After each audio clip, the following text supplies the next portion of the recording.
What if one of daytime TV's biggest stars didn't just step away from the spotlight, but left the country right before a storm she never wanted to face?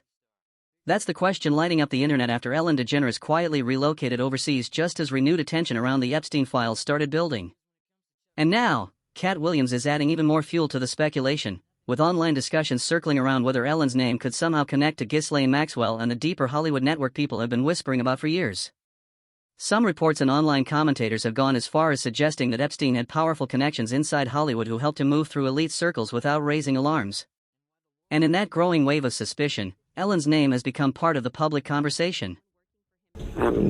Her stories have changed so many times about what happens, when it happens, how it happens, with different versions. And each time she speaks, there's a different version.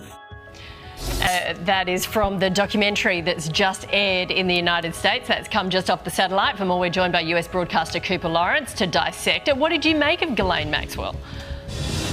It reminded me of Nobody Taught Me How to Curtsy and I Didn't Inhale. There was a lot of this evidence that came out during the trial that suddenly she's like, no, it's fake. I mean, during the trial, they showed her that photo and she said, yeah, that's me, that's my apartment, I recognize it. And, it was one of the things that indicted her. Now suddenly it's a fake photograph.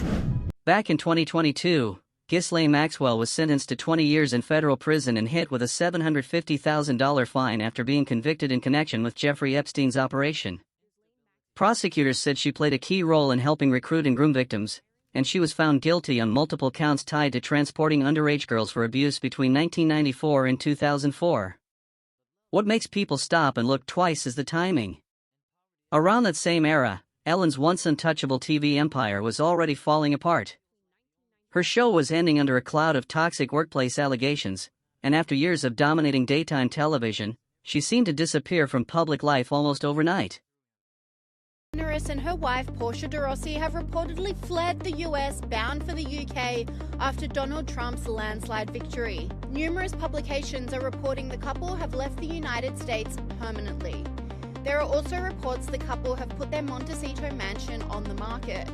Entertainment publication The Wrap has the most. They're losing their minds. She sounded so sincere, didn't she? Very sincere. Virtually choke on her words. But the best one for me is Ellen DeGeneres, who is, by the way, a very nasty person. I've had dealings with her in Australia. Bit of could I tell you some stories about that cow? But anyway, good riddance to her. But she was quite friendly with that P. Diddy bloke, wasn't she? Well, this is why I say release the Diddy files. Yeah. Release the Diddy files. Come on, Donald Trump. We want to know whose name. So maybe she's hightailing out of there before all that is thrown at her as well. But what a bunch of hypocrites. And then people started looking at another tragedy through a darker lens. Stephen Twitch Boss, one of Ellen's closest colleagues and the executive producer of her show, died by suicide not long after Ellen's departure to the UK. His death shocked fans, but for conspiracy-minded viewers, it became another piece of a puzzle they believed was starting to form. Reports surrounding his final note led some online voices to claim that he was struggling with stress, shame, and silence in an industry he could no longer stomach.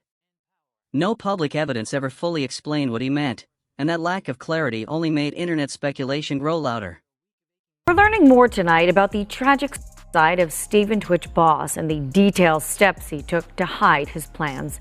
TMZ is reporting when Twitch left his home the day before he took an Uber to a motel about a mile away.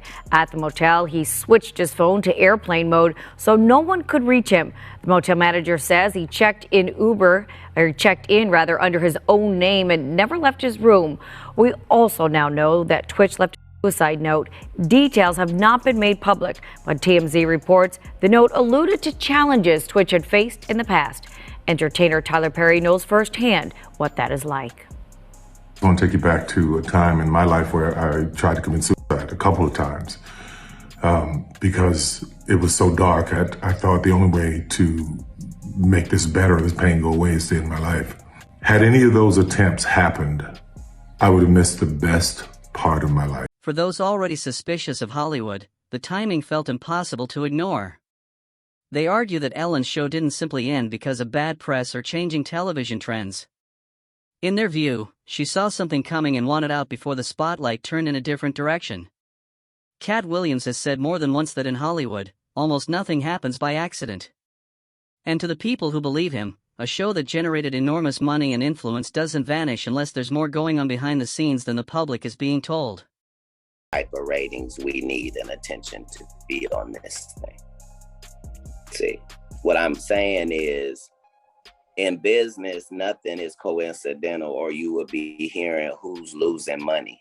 In all of these situations, it's only the artist that's losing. Somebody makes big money. When these rappers get killed, not incidental. Somebody made $100 million and now don't have to talk to that artist or none of their crew, don't have to validate none of their contracts. Now only got to deal with the mama, only got to see her once a year, and it's over. And the money goes up and up and up. So they killed this $20 million guy, but they reaped $60 million in benefits. Wow. And they had some people from your city do it. Wow. I'm saying there's the good side and the bad side of these businesses, and but think about what you just think about what you just said. That's extremely thoughtful and powerful. It could only be what it was if it were those two.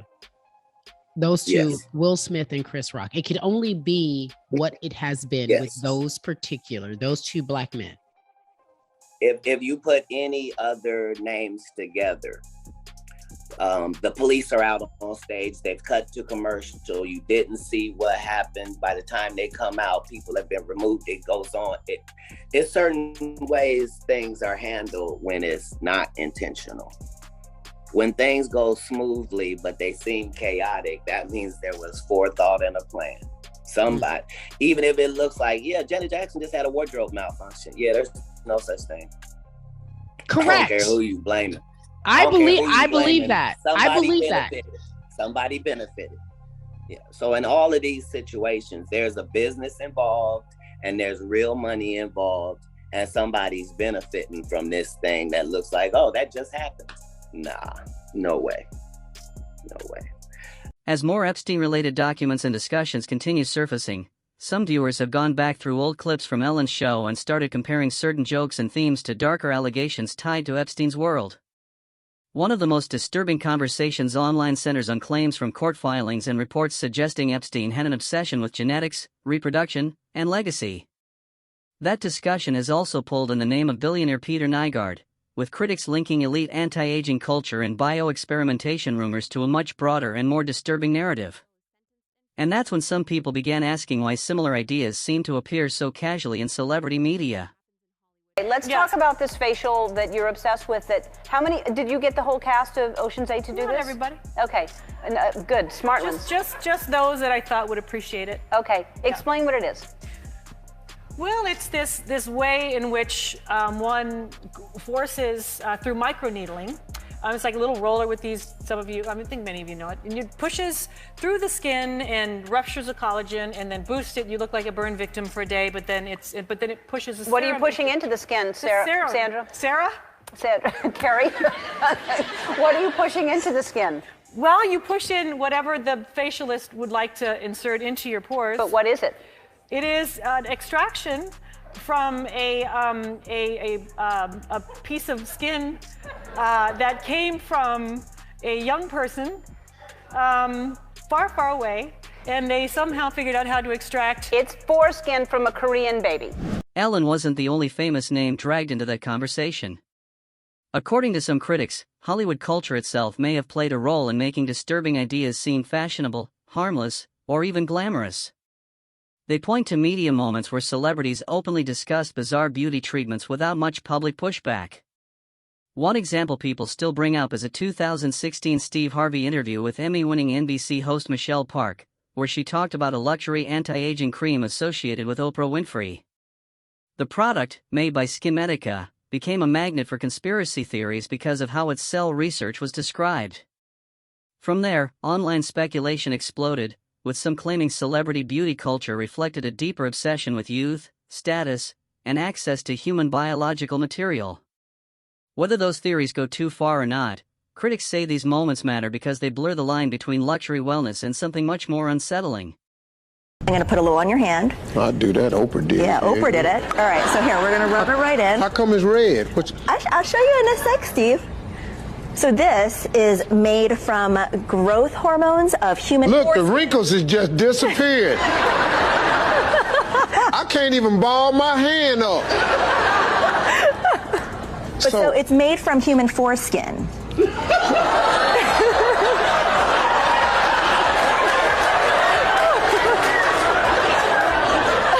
I'm sorry, Steve. You done sat up here and squirted somebody's private parts in my damn hair. What you laughing at? I'm sorry. This your last time on the show. This your last time. Not coming up in here. Chris Hansen has also been mentioned in these conversations by people who believe Epstein's crimes may have extended beyond what the public fully understands. They point to DOJ-released emails and reporting that suggest Epstein was interested in genetic engineering, biological experimentation, and long-term projects that sounded less like tabloid scandal and more like science fiction. Some commentators interpret that to mean Epstein was exploring ways biological materials could be used as part of elite anti-aging fantasies. Those claims remain debated and controversial, but they continue to resurface whenever a new file, interview, or report drops online. Billionaire freakazoid. Yes. And part of his deal, he's in prison in jail up in Canada, waiting, charges all over the globe. But his deal was that he would allegedly impregnate young women in the Bahamas, where he had a huge home, and then have them get abortions and harvest their stem cells of the fetuses to inject in himself as the fountain of youth. And we get into this in that documentary. And was Epstein involved in that sort of activity? I don't know. That's where, and again, we just have to look at what we have and know what we don't yet. Yeah. But it's a question. Yeah, and you look at the context of the jerky stuff. Yeah, and when you look at what other billionaire guys have done, were they in contact somehow? I mean, obviously, there are some people who are in the concentric circles of associates.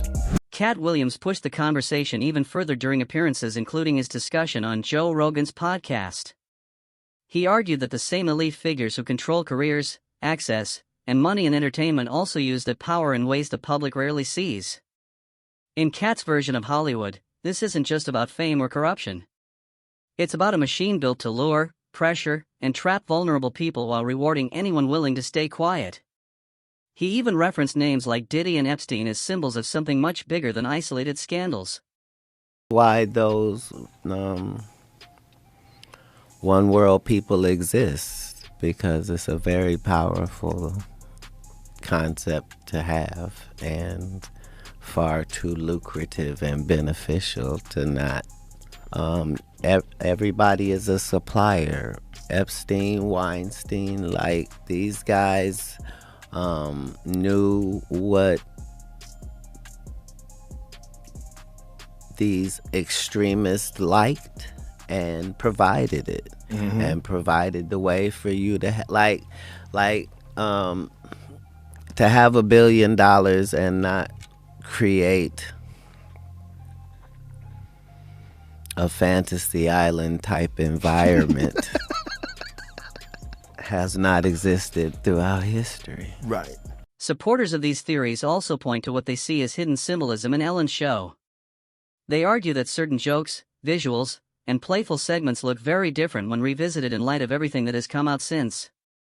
Katt went even further in a recent interview with Theo Von, where he spoke about being shocked by the level of power Harvey Weinstein allegedly had in Hollywood. According to Katt, Weinstein allegedly made it seem like actresses were available at a moment's notice, and that silence was the price of entry into that world. The message, at least according to Katt's telling, was chilling: keep quiet, play along, and the system would reward you. And in that kind of system, aspiring actors, models, fans, and especially young performers become the easiest targets. Giuffre, one of Epstein's most outspoken accusers, was among the first people to publicly describe how this kind of network allegedly operated. Her story forced a lot of people to confront one uncomfortable truth: Epstein could never have built something that massive completely alone. You don't gain access to that many victims, that many elites, and that much protection without help. Maxwell may have been the most visible recruiter, but many believe she was far from the only person moving through powerful circles and bringing vulnerable people into range. Some observers believe Maxwell was ultimately caught because the scale of her alleged role became too large to ignore. Victims said she targeted girls who were struggling, isolated, or in desperate need of money and support. The pattern they described was chillingly consistent. She would identify someone at their lowest point, gain their trust, and present Epstein as someone who could help them. And by the time they understood what was really happening, they were already trapped in a situation they never agreed to. For many survivors, that manipulation was one of the deepest wounds. In her voice, Ghislaine has no soul. And you know yourself what I've been through trying to take her down. And the reason why I've had to go through that is because she's a dangerous human being. She will reoffend, and reoffend. These people never stop, ever. So you were abused by both of them? Then there are the interviews that went viral. To many people watching from the outside, those clips seem to reinforce a chilling belief that Epstein died before he could publicly expose everyone who may have been tied to his network. So far, hundreds of powerful individuals around the world have been linked in one way or another to Epstein-related records, social circles, contacts, travel logs, or investigations. And that has led to the question that refuses to go away: if this much has already surfaced, how much is still hidden? Some commentators claim millions of pages and records were recovered, much of it still sealed or redacted, leaving the public with fragments instead of the full story. Fox News alert: the Department of Justice just dropped last month's jailhouse interview with Epstein Madam Ghislaine Maxwell. And it's a doozy. First, she doesn't think Epstein killed himself. So you think he did not die by suicide, given all the things we just talked about? I do not believe he died by suicide, no. And do you believe that, do you have any speculation or view of who killed him? No, I don't.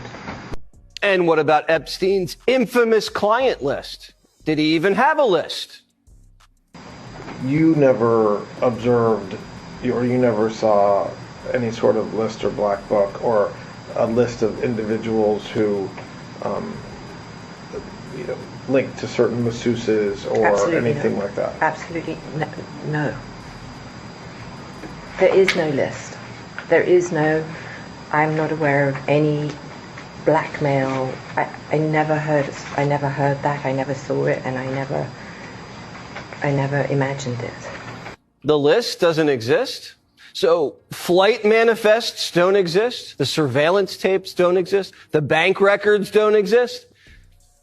Well, what about Trump? The media spent the last couple months trying to smear him as Epstein's predator pal.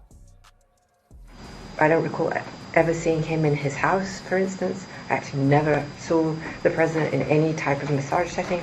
I never witnessed the president in any inappropriate setting in any way. The president was never inappropriate with anybody. In the times that I was with him, he was a gentleman in all respects. And did you ever hear Mr. Epstein or anybody say that President Trump had done anything inappropriate with masseuses or with anybody in your world? Absolutely never. In any context. A good portion of the interview focused on Bill Clinton. Author Daniel Halper told Primetime Clinton was romantically involved with Maxwell. Would Ghislaine sell out her old flame? And she was asked about Bill and said he never did anything inappropriate and that Bill never went to Epstein's island. Katt Williams has also suggested that people who speak too openly about elite systems eventually face pressure. He has hinted more than once that whistleblowers are rarely left alone for long, and that people with real influence know exactly how to protect themselves when their world starts cracking. The Illuminati, find out what the fuck they got going on. Get the information. Run back to y'all. Tell y'all everything I know. That's my motherfucking job. But I don't know how many more times I'm going to be able to sneak in there. Thanks to Shannon Sharp and 90 million views, I can't sneak very often. So while I was in there this last time, knowing that my last report might be my last report, I went in there and I got information for everybody. Look at my white friends. Us too? That's right, white secrets. And when you look at the documents themselves, it's easy to understand why so many people feel like they are only seeing part of the picture. There are DOJ-released emails in which Epstein appears to discuss victims and arrangements with other powerful people, yet many names remain hidden. Sections are blacked out. Entire files are heavily redacted. And instead of clarity, every new release seems to create more suspicion. The public gets just enough to know something serious was happening, but not enough to see the whole map. Question: which one do you prefer, lewd and lascivious conduct or procuring money for prostitution? I suppose lewd and lascivious conduct. I would prefer lewd and lascivious conduct with a prostitute if possible. That exchange between Jeffrey Epstein and Ghislaine Maxwell on May 23, 2008 is part of some 18,000 emails from Epstein's personal Yahoo account obtained by Bloomberg News. The emails, which suggest the inbox was most active between 2005 and 2008, include messages spanning 2002 to 2022. Epstein died in 2019, and emails received after that are largely spam or marketing offers. Overall, the emails offer a raw look into the disgraced financier and sex offender's world. While this inbox wasn't the only one he used, the newly uncovered emails do suggest how central Maxwell was to his life, something that contradicts her telling of events. She's characterized herself as a former girlfriend and property manager for Epstein, not someone with eyes into his vast influence machine or sex trafficking operation. She's currently serving a 20-year sentence for conspiring with Epstein to sexually abuse minors. Maxwell was central to curating Epstein's inner circle, according to these emails. In some emails, she's organizing visits with the likes of Sergei. Even Maxwell's prison conditions have become part of the controversy. Despite the severity of her crimes, reports say she was transferred to a minimum security prison and given privileges that many inmates never see, including a puppy. One inmate reportedly claimed Maxwell was treated very differently from everyone else and showed little visible remorse, even while victims continued sharing their stories publicly and before Congress. To critics, that only deepened the belief that some people never truly fall the way ordinary people do. For a fact, she's getting special treatment. Les Trent spoke to Sam Mangle, a prison consultant who has 3 clients at the same facility as Maxwell, the Bryan Federal Prison Camp in Texas. Whether it's access to a laptop computer, which is unheard of, to visits where they lock down the camp and no one can leave their bunks while she's having visitors. Allegations of other perks, according to the New York Times, include meals being delivered to her cell and being served bottled water while other inmates drink tap water, playing with service dogs, showering alone, and watching TV alone in staff-only areas. They even provided her with an umbrella to shade her from the hot Texas sun while she took her daily walks. She's been given the freedom and liberties that the other inmates do not have. Last July, Maxwell was moved from a medium security prison in Florida to the minimum security camp in Texas. This followed her meeting with Deputy Attorney General Todd Blanche. According to reports, fellow inmates at the facility were threatened with solitary confinement or transferred to a tougher penitentiary if they voiced complaints about Maxwell's perks. They've been told from the day she got there, do not discuss her, do not put anything in writing, do not talk about her on the phone, do not make any trouble regarding Miss Maxwell, or we will move you to... Then came the move that made even more people suspicious. Ellen DeGeneres and her wife, Portia de Rossi, were reported to have left the United States for the United Kingdom after Donald Trump's landslide victory. Multiple outlets claimed the couple had no plans to return permanently, and reports also said their Montecito mansion had been put on the market. Entertainment outlet The Wrap reported that Ellen and Portia had relocated to the English countryside and were telling friends that the election result was a major reason behind the move. On the surface, that explanation seemed believable. Ellen had been openly critical of Trump for years, so to many people, it sounded like a political exit. But to others, that explanation felt almost too perfect. Too clean. Too convenient. Like the kind of story that gives the public a simple answer while a much more uncomfortable question stays buried underneath.